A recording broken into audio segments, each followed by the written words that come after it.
Noted historian John Hope Franklin offered hope for more good to come from the civil rights movement in a speech Wednesday at the University of Mississippi. Franklin gave the keynote address for the third annual Civil Rights Education Summit hosted by the William Winter Institute for Racial Reconciliation and part of the implementation of Mississippi Senate Bill 2718 to include civil rights education in grades K through 12.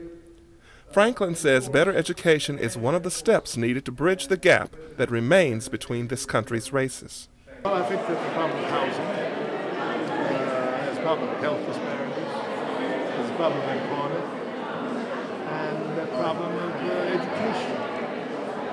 The disparities in all these areas are very real, and I think that we think that if we've done something like stands for equality, that's enough. It's not enough. Susan Glisson, director for the Institute, agrees with Franklin, saying racism and inequality are issues affecting America still.